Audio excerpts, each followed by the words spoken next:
Bonjour amis téléspectateurs de La Voix Sainte Télévision, je suis Marcel Lauré et c'est votre émission dénommée Transformation qui s'installe chez vous.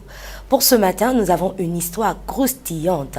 Le thème est de la vie de brouteur à la vie de pasteur ou encore de brouteur à pasteur. Pour cette histoire, je reçois sur le plateau de Transformation l'homme de Dieu Cédric Kwaku qui nous racontera tout son parcours et comment est-ce que l'Éternel l'a fait passer de cette vie de brouteur à pasteur. Tout à l'heure après le jingle.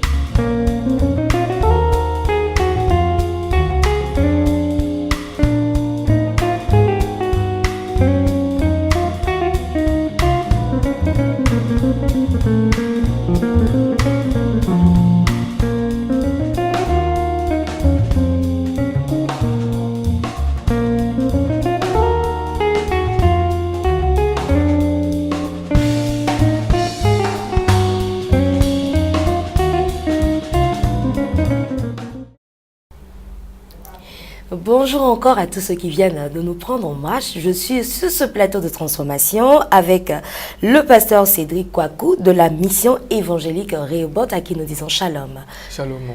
Comment vous portez? Ça va super bien, grâce à Dieu. Amen. Alors, on sait que vous avez un témoignage vraiment croustillant, poignant, l'on peut le dire ainsi, dénommé de brouteur à pasteur. Effectivement.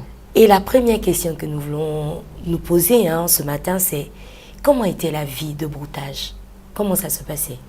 Ok, déjà je veux bénir le nom du Seigneur pour Amen. cette occasion qu'il permet. Voilà. Merci également à la VSTV qui me donne de pouvoir être sur ce plateau pour témoigner de la puissance de Dieu. Amen. Et je veux également bénir la vie de mon père spirituel, le révérend prophète Samuel Adé. À qui on fait un coucou d'ailleurs. Voilà. Voilà. Donc de la vie de broutage, comment c'était? Bon, c'est quelque chose que je peux dire qui n'était vraiment pas facile. Voilà.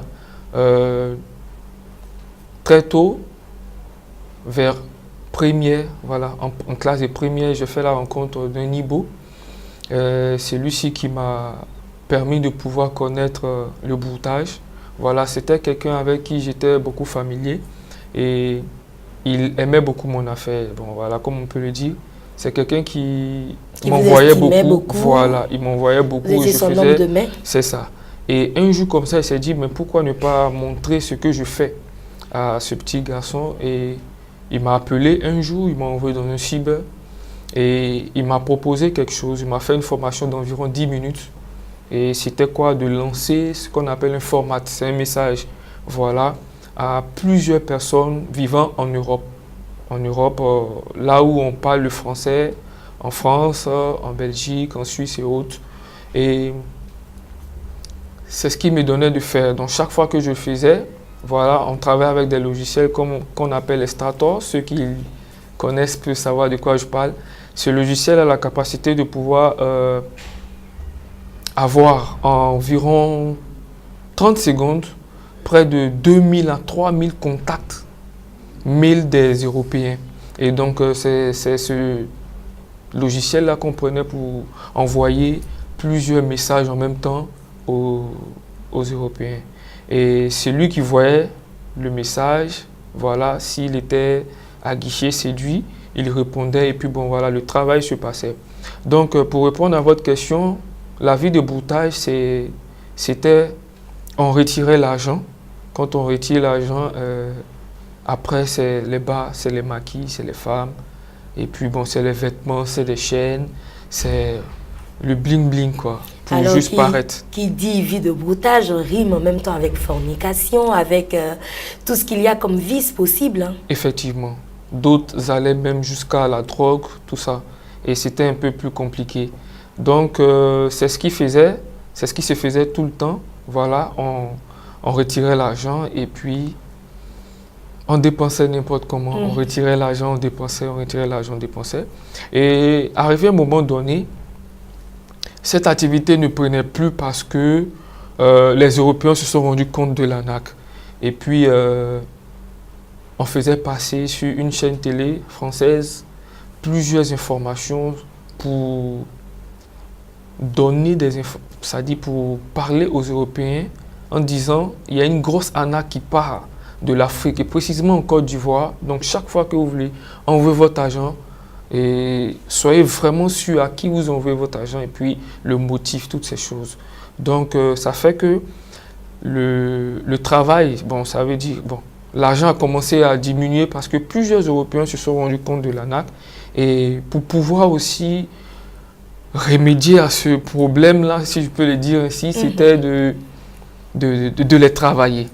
De les travailler, donc on avait recours au maraboutage et au fétichisme pour pouvoir les travailler. Parce que c'était des personnes qui étaient au courant de ce qui se passait. Donc une fois que quelqu'un rentre en contact avec nous, on l'envoie chez un marabout, soit sa photo, soit son contact, voilà, ses initiales et puis bon. Donc vous êtes passé maintenant, on va dire, de tous ces vices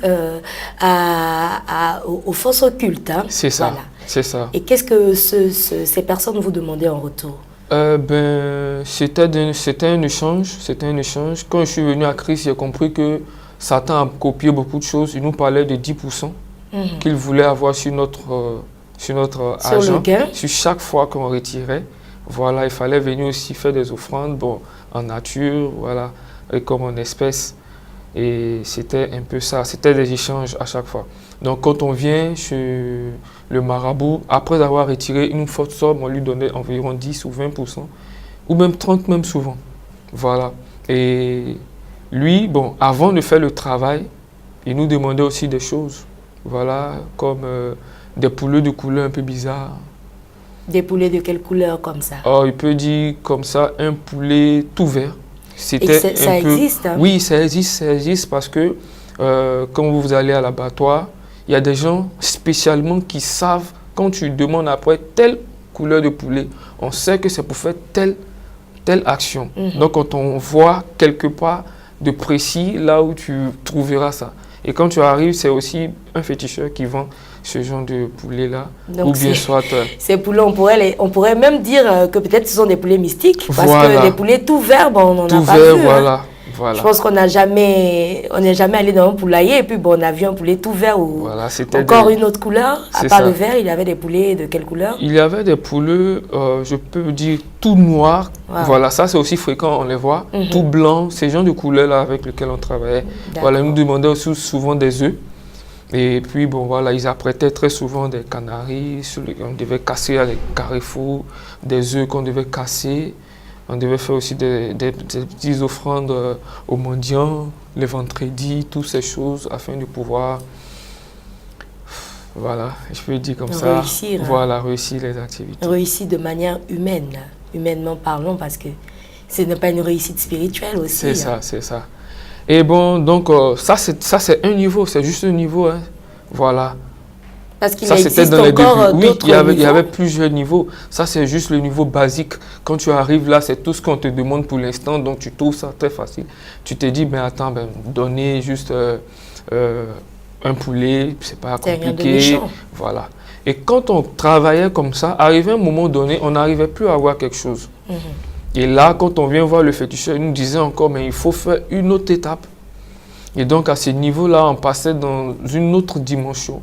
Ils pouvaient nous demander d'aller dans des cimetières, de dormir dans un cimetière, voilà, de se laver avec beaucoup de choses, voilà. Et puis, ça me fait rire encore, parce que ce que je veux dire, c'est un peu fort de se laver même avec de l'eau de cadavre.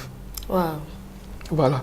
Et puis, il y avait un autre niveau où on te demandait des sacrifices humains. Il faut vendre une personne, il faut donner un enfant, voilà, il faut faire comment on appelle ça, des parties d'un bébé, voilà, des organes. Donc les organes humains, il y avait un trafic d'organes humains. Voilà. D'accord. Qu'on nous demandait à chaque fois pour pouvoir avoir le niveau. Gravir les échelons. Voilà. C'est un peu comme ça. Donc c'était ça. Et la vie là-bas, c'était compliqué parce que, en plus de ça, il y avait ce qu'on appelait des interdits. Il ne fallait pas faire certaines choses, il ne fallait pas toucher à telle chose. Par exemple, moi, comme ça, j'avais un totem Pendant que je suis en train de marcher dans la rue, une pluie soudaine ne devait pas me trouver. D'accord. Et puis, j'avais une cordelette au rein avec laquelle je ne devais pas aller avec une femme. J'avais une bague également. Voilà, je ne devais pas aller avec une femme avec ces choses-là. Et c'était compliqué, on vivait dans la peur. C'est vrai, tu marches et puis tu te dis, mais si la pluie vient, toutes ces choses. Souvent, on sort, on s'amuse, on boit. Sous le fait de l'alcool, d'autres pouvaient dormir, tout ça. Est-ce qu'une femme ne pouvait pas venir faire ce que le marabout dit de ne pas faire? Donc, c'était vraiment une peur au ventre. On n'était vraiment pas à l'aise. C'est vrai, on avait toutes ces choses, mais on n'était vraiment pas à l'aise parce qu'on se disait tout le temps, le marabout était très strict. Et ça faisait beaucoup peur. Et moi, je suis arrivé jusqu'à arriver dans un niveau de vaudou. Voilà. Parce que quand on apprenait que telle personne a eu tel argent, et voici le marabout, le prêtre vaudou qui a fait son travail, nous tous, on accourait vers là-bas. Et puis bon, lui aussi nous demandait des choses. Voilà. Le prêtre vaudou, lui, il m'a vraiment impressionné parce qu'il était beaucoup strict et il ne jouait pas avec les chiffres. Il nous montrait beaucoup de choses qui nous faisaient peur. On peut être en train de causer là dans la salle, là, on le voit, il est assis ici. Et puis, arrivé à un moment donné, il n'est plus là, il est de l'autre côté. Wow. Quand tu vois ça, tu as une foi dans le dos. Quand il te dit, tu m'envoies 20% de ton argent qui arrive, c'est compliqué. Là, tu ne pourrais même pas mentir. Déjà, quand tu retires ton argent et il te fait un coup de fil après pour te dire, tu as retiré telle somme, te donne la somme exacte, tu te dis, ouais, tu n'es pas vraiment à l'abri. C'est pas du bluff. Ouais. Donc, c'était des gens, bon, après j'ai compris beaucoup de choses, qu'ils étaient possédés par un esprit de Python qui leur donnait ces révélations-là. Et c'était comme ça, la peur au ventre, et puis chaque fois les sorties, il y avait des amis qui ne dormaient pas la nuit. Voilà, ils avaient vendu leur sommeil. Ils étaient obligés de tout le temps rester dans des bars maquis, et puis bon, le lendemain dormir. C'est pénible, hein? Très pénible. Parce que le sommeil de la journée était un peu compliqué parce qu'il y a des bruits ou tout ça, mais bon. Toute la nuit, il ne faudrait pas dormir. Donc, il faut rester éveillé comme éveillé, ça. Voilà. Donc, ils trouvaient les bars, les maquis pour pouvoir rester éveillés. Alors, ce qui est important dans cette histoire, c'est que je sais qu'il y a un moment où vous avez ressenti au-dedans de vous que cette vie ne vous arrangeait plus.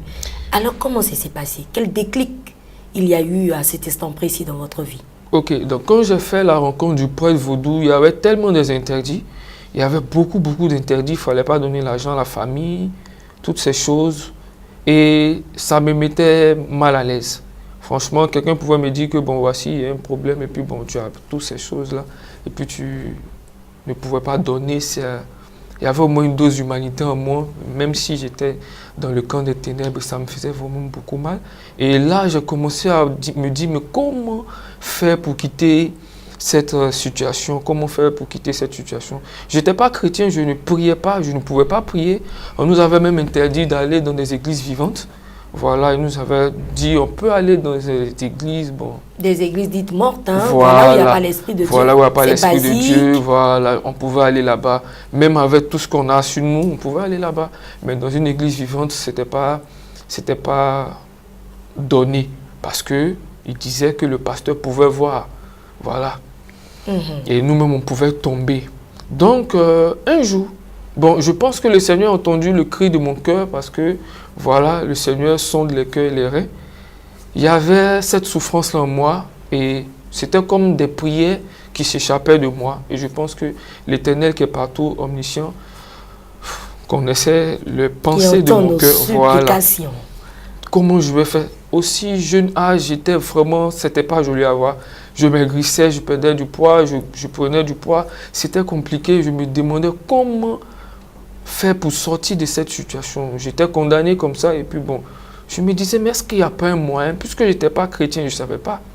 Et un jour, je voulais monter encore à un autre niveau. Voilà, et puis sur le chemin, il y a une dame qui m'a apparu. Elle venait comme ça et puis elle m'a dit, mon fils, ce que tu veux faire là, ne fais pas. Où tu veux aller, n'y va pas. Bon, en ce moment, j'avais l'air gonflé et puis bon, je me dis, ah, mais qu'est-ce qu'elle dit cette dame-là? Et puis il y a une voix qui me dit, mais attends, pourquoi ne pas regarder cette dame? Qu'elle t'a rien dit de mal? Donc quand je tourne le dos, je regarde, je ne la vois plus. Oh, il y a 2-3 secondes qu'elle venait de me dépasser. Ça m'a donné une froid au dos. Et là, je me suis mis vraiment dans un état. Je suis allé vers mes amis, je leur ai dit, voici ce qui m'est arrivé. Ils ont dit, oh, mais laisse tout ça, buvons. Les mauvaises compagnies. Voilà. Donc, on a commencé à boire, mais ça m'a travaillé. Et puis, bon, il y avait, je vais raccourcir le témoignage, il y avait une amie, c'était pas une amie, mais je la voulais. Et puis, bon, chaque fois que je voulais m'approcher d'elle, c'était compliqué, elle ne voulait pas. Et moi, quand je voulais d'une femme, je mettais le paquet, je venais lui proposer beaucoup de choses. J'ai même acheté un téléphone portable pour lui donner, elle m'a dit, elle ne veut pas. J'ai dit, waouh, c'est quelle fille ça? Il y a plusieurs filles qui ont succombé comme ça. Mais comment toi tu fais? Et après, j'ai compris qu'elle était chrétienne. Un jour, j'étais devant ma porte et puis elle passait. C'est rare qu'elle m'adresse la parole. C'est moi, toujours, je courais avec elle, bonjour, et puis elle me répondait. Et un jour, elle m'appelle, elle dit, bonjour, ça va? Il dit, oui, ça va. Non, c'était le soir, pardon. Elle dit, comment tu vas? Il dit, je vais bien. Elle dit, tu fais quoi? Waouh! Elle me pose tout ça, c'est quelqu'un qui ne pouvait même pas me parler. Et elle me dit, comment je vais? Je dis, je vais bien. Elle dit, est-ce que tu peux m'accompagner? J'ai dit, c'est pas possible. Dans mon cœur, là-bas, intérieurement, je dis, mais qu'est-ce qui ne va pas? Donc voilà, je dis, bon, là, je vais m'apprêter, je viens avec un jean là, bizarre. Elle me dit, non, habite un peu plus décemment. J'ai dit, ah, mais je n'ai pas de vêtements. Donc, j'ai porté quelque chose d'un peu plus... C'est mon style, hein, les jeans déchirés, voilà, toutes ces choses. Et elle m'a dit de mettre au moins une chemise, tout ça. Et puis, bon, j'ai fait l'effort, puis je suis venu. Et puis, je lui ai demandé, on va où? Elle m'a dit, suis-moi. Il dit, bon, c'est pas... Puisque c'est elle, je voulais. Je me suis dit que, bon, elle a changé d'avis. Et là, on arrive dans une église. Et je lui ai dit, mais attends, moi, je ne peux pas rentrer ici. Elle dit, tu ne veux pas rester avec moi toute la nuit? J'ai dit, waouh. Donc, je rentre dans l'église. Je peux dire le nom de l'église, c'est l'église Tabernacle à Port-Boué. Je rentre là-bas et puis, il y a de l'ambiance, selon moi, en ce temps. Il y a de l'ambiance, il y a du monde, ça danse. J'ai dit, mais qui sont ces personnes-là? Qu'est-ce qu'ils font comme ça? Parce que je n'étais pas habitué à cette église. Qu'est-ce qu'ils font comme ça? Et puis, bon, voilà, ça rit, ça joue. Et je me suis assis. Et, bon, tout ce qui se faisait, je ne comprenais pas. Bon. À un moment donné, on se lève, on s'assoit, on se met à genoux, on prie. Et puis, je vois quelqu'un qui vient. Voilà, il prend le micro et puis il commence à parler. Mais il a dit deux paroles. Il a dit, il y a quelqu'un ici qui est présent. C'est une présence un peu délicate. Son esprit me dérange. Et il a dit, groupe musical, on va adorer le Seigneur. Et donc, pendant l'adoration, je n'ai plus vu quelque chose jusqu'à 6 heures du matin. Wow. Et quand je me réveille, je vois qu'il y a du monde autour de moi avec des gestes. Et on me demande si ça va. Je dis oui, ça va. Il y a une maman qui m'approche là, elle dit, tu vois, quelque part. Elle m'a montré un tas de vomi là. Est-ce que tu reconnais ça? Je dis oui. Et j'ai commencé à pleurer. Mais comment vous avez fait sortir ça de mon ventre? Parce que le prêtre vaudou m'avait introduit 6 coris, wow, le chiffre de l'homme, dans mon ventre.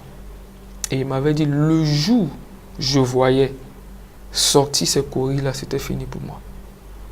Donc c'était 6 coris, en d'autres termes 6 esprits. Il y avait un qui me permettait de pouvoir toujours attirer les femmes rapidement. Il y avait un autre qui me permettait de pouvoir accepter. C'est-à-dire quand je passe, c'est ce qu'on me dit. Quand je prends le téléphone, j'appelle en Europe. Quand je commence à parler avec le blanc, voilà, cet esprit-là me donnait de pouvoir être convaincant. Il y avait un autre esprit qui me donnait de ne pas emprunter des véhicules accidentés, toutes ces choses. Il y avait d'autres esprits qui me donnaient de ne pas avoir peur. Voilà, parce que quand on rentrait dans les cimetières, il fallait supporter un peu tout ce qui se faisait là-bas, tout ça. Et il y avait un autre esprit encore qui me donnait de pouvoir gérer l'argent, toutes ces choses. Bon. Donc, ils étaient tous en moi et il m'a dit que le jour où ils me laissent... Ils ont été introduits comment? Voilà, comment ils ont été introduits une nuit, entre minuit et 2 heures. On a fait juste 2 heures de séance. Et il m'a fait avaler ces coris. Il me faisait avaler une corie. Et puis, c'était avec des paroles, des incantations, tout ça. Il me faisait encore avaler une autre. Sur un temps, c'était des incantations. Ça ne sortait pas, ça restait. Je le sentais. Souvent même, ça bougeait, toutes ces choses. Bon. Voilà, c'était comme ça que j'ai pu avaler ça. Tout à Et fait. souvent, je pouvais les sentir en moi. Je ne sais pas comment je n'ai pas pu faire sortir ça jusqu'à présent, mais bon, je ne sais pas. Et quand la maman m'a montré le tas de vomi, j'ai commencé à pleurer. Je lui ai dit, c'est fini pour moi. Elle dit, pourquoi? Elle dit, non, mais là, je suis foutu parce que je ne dois pas voir ça. Elle m'a dit, mon fils, Satan, c'est un menteur. Le Tu es père du entré dans la mensonge. maison de Dieu. Il t'a dit, tu vas mourir, tu ne vas pas mourir. Je lui ai dit, ok. Le pasteur est venu, on lui a rendu compte. Il dit, mon fils, si tu meurs dans la maison du Seigneur, après cette délivrance qu'on a vue là, je ferme l'église et nous tous on va dans le bar, dans le maquis. Waouh, c'est un défi. Hein? Et c'était une assurance. Et j'étais là, on attendait 1 heure, 2 heures, 8 heures, 9 heures, 10 heures. Rien ne se passait. Vous étiez toujours dans l'enceinte de l'église, Oui. avec la peur de pouvoir sortir, de Sortir, peur et puis que de- l'ennemi ne vous réclame. Hein? Et puis de peur de mourir. Donc j'ai fait toute la journée là-bas jusqu'au soir. Je suis rentré à la maison et quand j'ai dormi, on m'avait frappé, chicoté. Je suis venu le lendemain à l'église, j'ai monté toutes ces traces-là. Donc ils m'ont gardé un moment. Voilà. On priait toujours pour moi. on C'est dans priait le toujours sommeil pour que moi. vous avez senti tous ces coups-là. Oui, j'ai senti ces coups dans le sommeil et le matin, il y avait des traces. Waouh. Je me suis lavé, puis j'ai senti des brûlures, puis je me suis bien regardé, j'ai vu que j'étais tracé de partout. Et je suis allé dire à l'homme de Dieu, il a prié pour moi. Et puis bon, on m'a gardé un moment, c'était des prières. Et chaque fois on faisait des délivrances. Je fais environ 2 mois de délivrance. Tout à fait. 2 mois de délivrance. Chaque soir, on devait prier pour moi. Il y a un esprit qui sortait, il y a des esprits qui sortaient. Il y avait un esprit là même qu'on ne pouvait pas dompter. Il était compliqué, il cassait tout ça. On me revenait à chaque fois. C'était compliqué. Il y avait un esprit qui avait une voix de femme. Parce que souvent, je me fais passer pour une femme quand je parlais aux Européens. Donc, je disais que je suis une femme à Abidjan, et puis je commence à séduire le monsieur. Et j'ai besoin de telles sommes. Donc, il y avait un esprit qui parlait comme une femme. Et cet esprit est sorti, on m'a fait signe.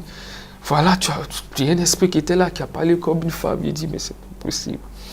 Donc, c'était un peu toutes ces choses-là qui se sont passées. On m'a entretenu pendant un bon moment. Prière sur prière. On m'a tendu la Bible. Je commençais à lire, je commençais à être transformé. Et qu'est-ce que vous avez ressenti au-dedans de vous? Juste après 2 mois, ce que j'ai ressenti, c'était un gros soulagement. Et j'étais tout heureux. J'avais plus cette pression-là. J'avais plus cette souffrance. J'avais un gros poids qui était sorti. C'est vrai que je n'avais plus la vie d'avant. Et le Seigneur m'a aidé. Le Seigneur m'a transformé. Le Dieu Shalom. Les Dieu de choses que toute je paix. ne pouvais pas abandonner en une fraction de seconde, j'ai dit, je ne touche plus ces choses-là. Amen. Je ne suis plus rentré dans la maison de féticheurs. Jusqu'aujourd'hui, les bars, les maquis, je me suis éloigné. Les femmes par-ci, par-là. Vraiment, il y a eu un changement dans ma vie. Je ne suis pas parfait, mais je pense que je ne suis plus où j'étais avant. Amen. Et là, je bénis le nom du Seigneur qui m'a donné de le rencontrer. J'ai fait des rencontres autrefois qui ont détruit ma vie, mais quand j'ai rencontré le Seigneur, ma vie avance de gloire en gloire. Et aujourd'hui, vous n'avez aucun regret? Aucun regret, parce que il y a des endroits, pendant brouteur, je ne pouvais pas entrer que à présent, Christ. pasteur, j'ai franchi. Il y a des personnes que j'ai approchées, des personnes merveilleuses comme des serviteurs de Dieu, des grands hommes de Dieu. Vraiment, c'est merveilleux. Je découvre la vie de Christ. Je me dis, mais attends, j'ai perdu du temps. Je découvre les frères et sœurs. J'ai dit, mais attends, il y avait une famille comme ça qui existait. Parce que l'autre famille, autrefois, c'était tout le temps les bas, les maquis, les stress. Mais avec une famille chrétienne, vraiment, je suis heureux d'appartenir à Jésus. Amen. Et je veux l'appartenir jusqu'à la fin de mes jours. Amen. Alors là, il ne nous reste plus beaucoup de temps. Vous allez maintenant regarder votre caméra. Vous allez vous adresser à quelqu'un qui nous regarde aujourd'hui, qui n'a pas encore fait la paix avec le Seigneur. Quel mot vous pouvez dire à cette personne? Alors, vous qui m'écoutez, nous sommes dans les temps les derniers. Et ce que je peux dire à quelqu'un qui m'écoute aujourd'hui, en Jésus, c'est la meilleure vie. Voilà, Jésus, il est le chemin, la vérité et la vie. Et en dehors de lui, il n'y a point d'autre Dieu qui puisse faire du bien comme le Seigneur. Avec le Seigneur Jésus, nous avons le salut. Et avec lui, nous avons une paix intérieure, la joie et l'amour. Quand j'étais brouteur, j'ai pensé que je n'avais plus à avoir ce que j'avais. Mais aujourd'hui, j'ai plus que ce que j'avais. Et je veux bénir le nom du Seigneur. Certainement, toi qui m'écoutes, tu penses que si tu arrêtes tout ce que tu fais en ce moment, le Seigneur peut...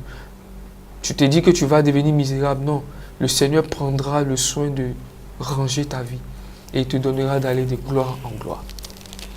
Amen. Quel mot de fin merveilleux. L'Éternel t'enverra de gloire en gloire.